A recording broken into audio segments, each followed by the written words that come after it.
اعوذ باللہ من الشیطان الرجیم بسم اللہ الرحمن الرحیم۔ حلیمہ سعدیہ رضی اللہ تعالی عنہا کی گود میں۔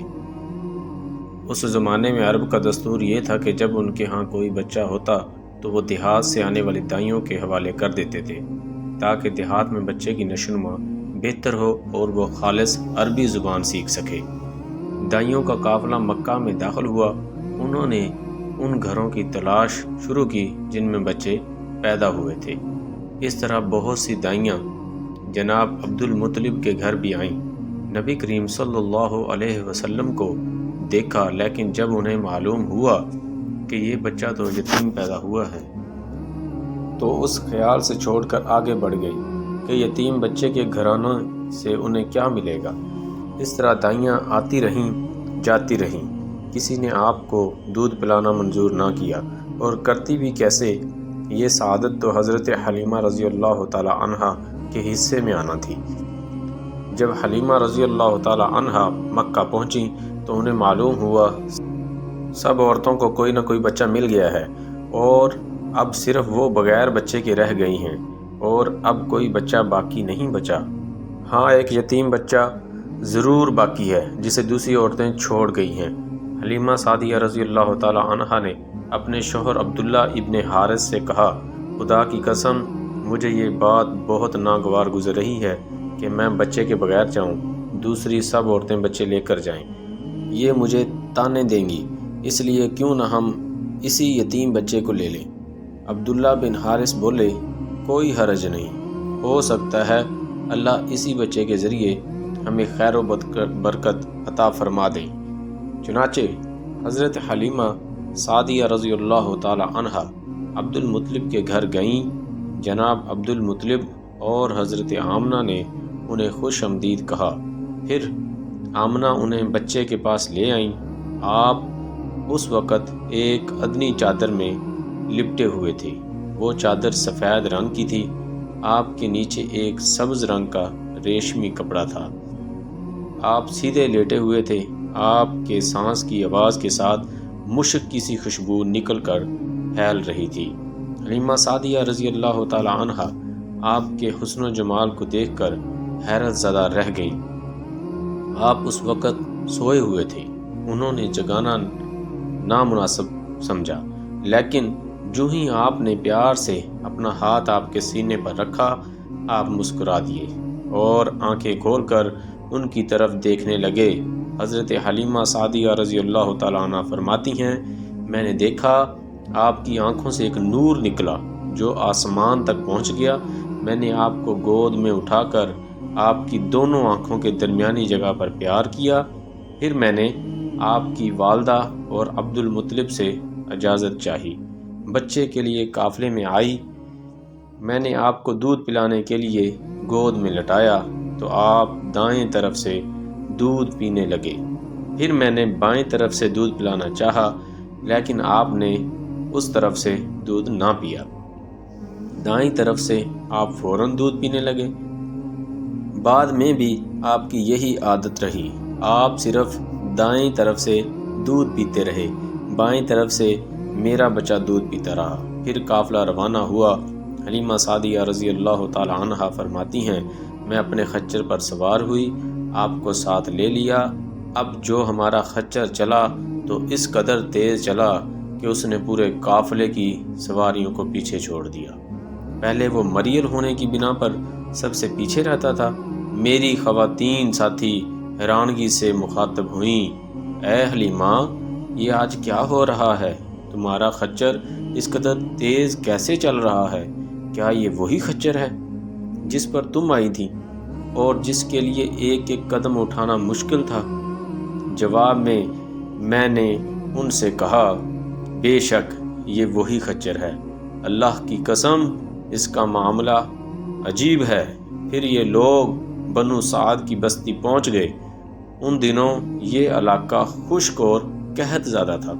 حلیمہ سعدیہ رضی اللہ تعالی عنہا فرماتی ہیں، اس شام جب ہماری بکریاں چر کر واپس آئیں تو ان کے تھن دودھ سے بھرے تھے، جبکہ اس سے پہلے ایسا نہیں تھا۔ ان میں سے دودھ بہت کم اور بہت مشکل سے نکلتا تھا۔ ہم نے اس دن اپنی بکریوں کا دودھ دوہا تو ہمارے سارے برتن بھر گئے اور ہم نے جان لیا کہ یہ ساری برکت اس بچے کی وجہ سے ہے۔ آس پاس کی عورتوں میں بھی یہ بات پھیل گئی۔ ان کی بکریوں بدستور بہت کم دودھ دے رہی تھیں۔ غرض ہمارے گھر میں ہر طرف ہر چیز میں برکت نظر آنے لگی۔ دوسرے لوگ تعجب میں رہے۔ اس طرح 2 ماہ گزر گئے۔ 2 ماہ میں ہی آپ چلنے پھرنے لگے۔ آپ 8 ماہ کے ہوئے تو باتیں کرنے لگے اور آپ کی باتیں سمجھ میں آتی تھیں۔ 9 ماہ کی عمر میں تو آپ بہت صاف گفتگو کرنے لگے۔ اس دوران آپ کی بہت سی برکات دیکھنے میں آئیں۔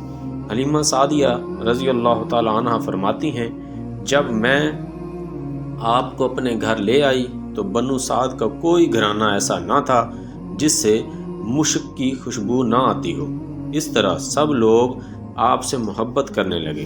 جب ہم نے آپ کا دودھ چھڑایا تو آپ کی زبان مبارک سے یہ الفاظ نکلے، اللہ اکبر کبیرہ والحمد للہ کثیرہ وسبحان اللہ بکرۃ وعصیلہ، یعنی اللہ تعالیٰ بہت بڑا ہے، اللہ تعالیٰ کے لیے بے حد تعریف ہے اور اس کے لیے صبح و شام پاکی ہے۔ پھر جب آپ صلی اللہ علیہ وسلم 2 سال کے ہو گئے تو ہم آپ کو لے کر آپ کی والدہ کے پاس آئے۔ اس عمر کو پہنچنے کے بعد بچوں کو ماں باپ کے حوالے کر دیا جاتا تھا۔ ادھر ہم آپ کی برکات دیکھ چکے تھے اور ہماری آرزو تھی کہ ابھی آپ کچھ اور مدت ہمارے پاس رہیں۔ چنانچہ ہم نے اس بارے میں آپ کی والدہ سے بات کی۔ ان سے یوں کہا، آپ ہمیں اجازت دیجیے کہ ہم بچے کو 1 سال اور اپنے پاس رکھیں۔ میں ڈرتی ہوں کہیں اس پر مکہ کی بیماریوں اور آب و ہوا کا اثر نہ ہو جائے۔ جب ہم نے ان سے بار بار کہا تو حضرت آمنہ مان گئیں اور ہم آپ کو پھر اپنے گھر لے آئے۔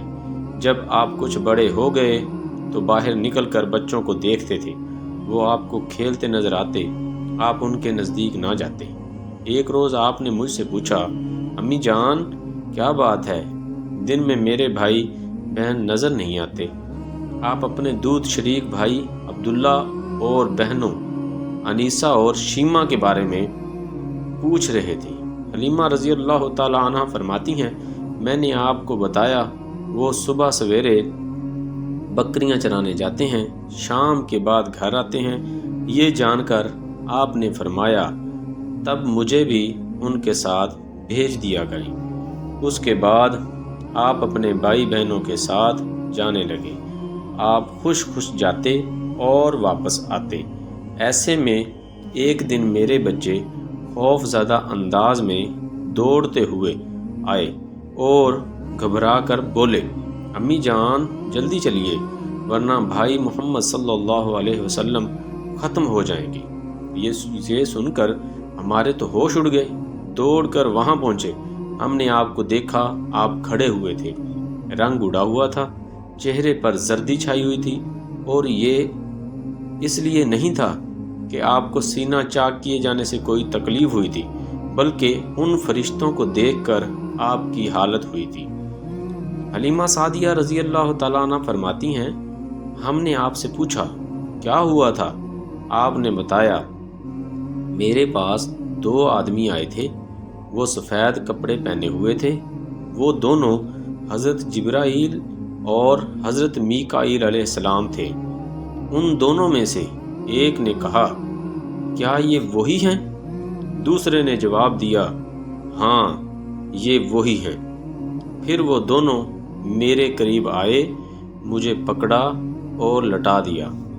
اس کے بعد انہوں نے میرا پیٹ چاک کیا اور اس میں سے کوئی چیز تلاش کرنے لگے۔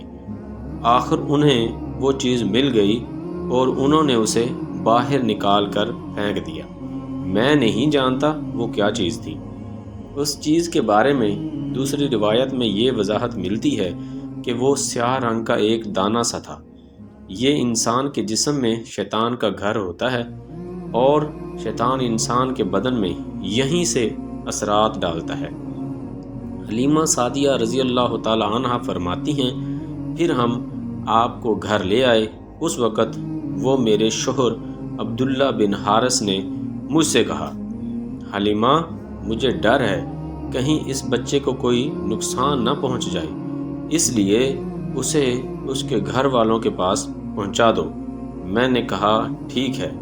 پھر ہم آپ کو لے کر مکہ کی طرف روانہ ہوئے۔ جب میں مکہ کے بلائی علاقے میں پہنچی تو آپ اچانک غائب ہو گئے۔ میں حواس باختہ ہو گئی۔ عزیز دوستو، چینل کو لائک کر دیں، سبسکرائب کر دیں اور بیل آئیکن بٹن کو دبا دیں تاکہ ہر نئی آنے والی ویڈیو آپ تک آسانی سے پہنچ سکے۔ اللہ حافظ۔